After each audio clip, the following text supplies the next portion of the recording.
It's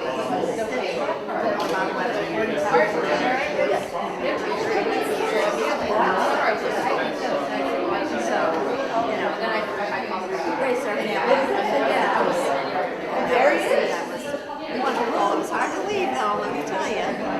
I hated that, but I love it here. I just love it. Good. What do you think of this place, huh? The original so Right, because there was some kind of decorative trim around it, wasn't there? No. maybe it was the mold. Yeah. It looked like it was. Yeah. Oh, geez,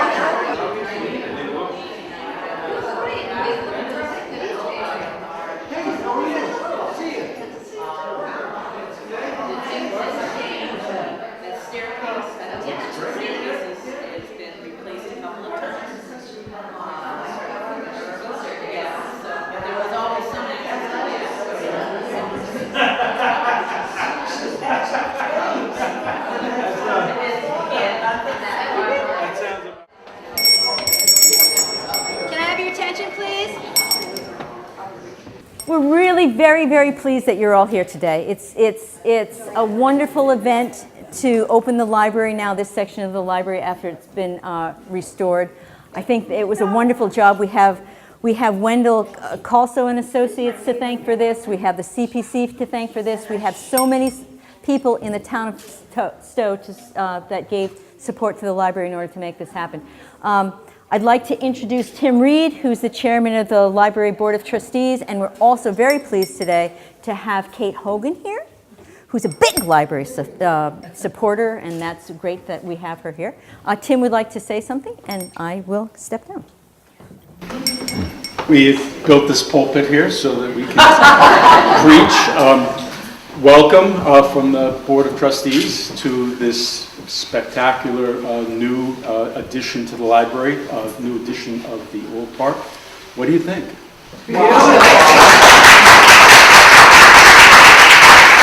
This just truly was a community effort, and it's nice to see in a small town lots of people putting their hands together to make something like this work.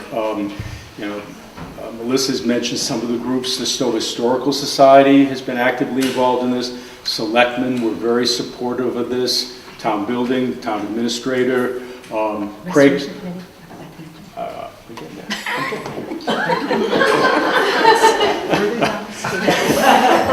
The Stowe Historical Commission is an active part of this, and the CPC, Community Preservation Committee. This was built with Community Preservation Act money, so that we did not have to raise any new money to have this restoration done. But to get the money approved for the project, we had to get the approval of the Historical Commission, and they were very excited and generous in supporting us in this effort. The building department, can't say enough about the guys there, Craig Martin, Doug Hyde. Doug Hyde was just, the other day, was up on a 12-foot ladder. We had a clock on that wall over there that was, getting it from, it was probably from Woolworths. It was that old. When we went to remove the clock, there was a big hole in the wall. And Doug was up there plastering that and painting that. And then that's the kind of attention to detail that we've received from, the building department, and we're very thankful for that. As I mentioned, the town administrator, the Randall Library Friends Association has been instrumental here. They donated the money they gave money through donations of people from the town for the table here. The table looks like it's been here forever, but that's actually brand new, modeled after this table here. And the two bookcases / storage areas, one of them was also donated by the Friends. The other was donated by Pat and Steve Sacra as a private donation through the Second Century Fund. The Second Century Fund is another organization dedicated to the library It's an endowment fund that primarily supplies materials to the library, but special contributions can be made for targeted donations, and they wanted something to be given to the library. And when we suggested furniture for this room when it was restored, they were very generous in their donation. So it's just, you know, it's great that we've had this community support. We look at this as phase one. It's a beautiful new area. Gee, wouldn't it be great if that 1970s addition over there magically turned into a new facility, a new building? So we're going to hopefully approach the town for money for renovation, which would tear down that 1970s part of the building and put in a new structure that gives us more space, more versatility for the great programming the library does. So hopefully I did I forget anything? No, I don't think you did. Okay, good. I forgot. I'm not in trouble. All right, so thank you for coming. Thank you for joining us to celebrate this new edition, and please come to the library and enjoy using it. So should we introduce Kate? Yes. And now our state representative, Kate Hogan, would like to say a few words. Yes, Kate. Should I give this to you? No, everybody can hear me. All right, let's start first. Go Sox. Yeah. That's out of the way. So I am a huge library supporter. I gave my maiden speech, which is the first speech you give in the legislature about libraries, the importance of supporting our libraries. It was 10 years ago, it was a recession, and a lot of communities thought the answer to everything was to cut back on their libraries, when in fact, in those times more than ever, it's always important to keep the lights on and the doors open. And now in better times, and with investments made, and with especially the community of Stowe that always rallies behind these very important projects, we have a lovely, lovely, lovely renovation. I came up here and everything felt so light and airy, and I always use this space myself for so much, and it's wonderful to see it renovated. And thank you all for the time, the energy, and the money that's been spent in so many ways to make this happen. And how could we have a renovation without a citation? Indeed not. So, be it hereby known to all that the Massachusetts House of Representatives offers its sincerest congratulations to Randall Library in recognition of the redevelopment, restoration, and relaunch of the original historic library structure and celebrating its return to the community. The entire membership extends its very best wishes and expresses hope for future good fortune and continued success in all endeavors, given this the 13th day of October 2018 at the State House by Robert DeLeo, and very humbly by a very, very avid book reader, Kate Hogan, your state representative. Thank you.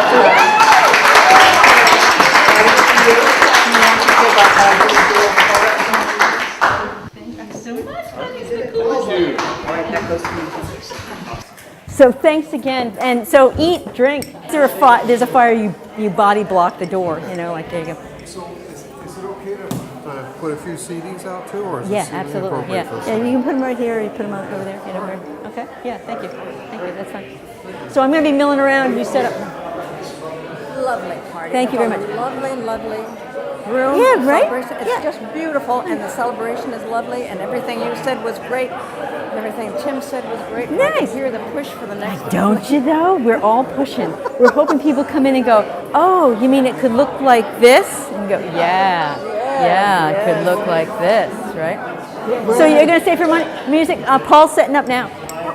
Very nice party. And Thank you. Wonderful renovation. It's always good to see you. Good to see you. Good to see you too. You look very well. You feeling well? Oh, yes. Are Good. you? Yeah, You look yeah, very you know, well. thank you. Very pretty outfit. Thank you. Everybody likes this dress. I mean, you know, gotta more of these dresses. So you're going to stay for music? Or you think you're going to go? Well, we need to go pretty soon, I think. Yeah. Frazine, come here for a second. So, real quick, to Lou.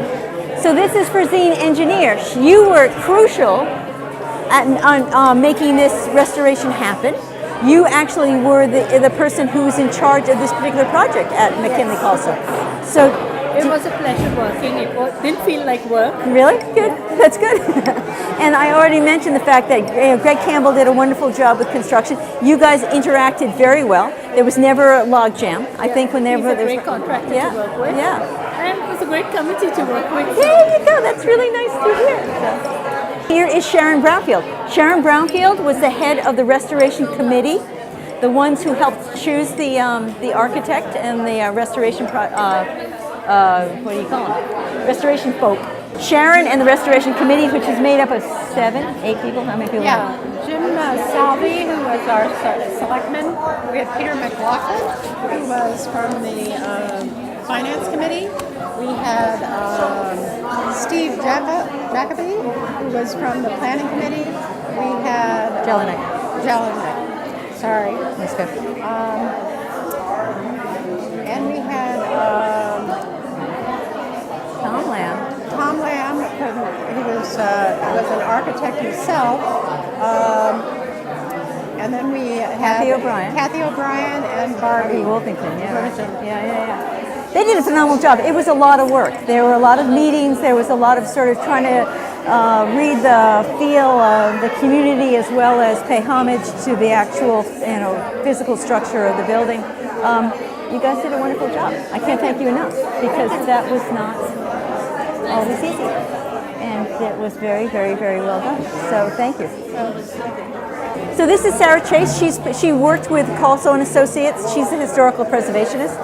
It was Sarah that literally drilled into the walls to find out what the original paint colors were. I had done some research, historic research, and I found that supposedly they had said that the walls in here were a salmon color with a cream-colored ceiling. Sarah found the original color, which is this kind of sort of salmon brown. We didn't quite know what the color in this room was going to be, and Sarah discovered that it was more like a battleship gray. The Restoration Committee, one of the key members was hoping that maybe we could tweak that color up a little bit, and we ended up with this sort of blue-gray, which, fun story on that, these carpets were stored in the attic, and I had taken them out of the attic and I had sent them out to be cleaned and reconditioned, and they were out when they picked the color. So when they came back to lay them down, I thought, oh, score! It actually fit really well. Perfect. Yeah. And it was a lot of fun to work with Sarah. She's a big fan of our Mutts Club. Absolutely. Yeah. I'm glad you still have it. We do still have it. It's gone through a whole new generations. And you notice the woman here with the Pets for People vest is, so we have the reading dogs. They come in and read with the kids. So that's nice.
So thank you so much for coming. I hope you had a wonderful time, and we hope to see you at the Randall Library.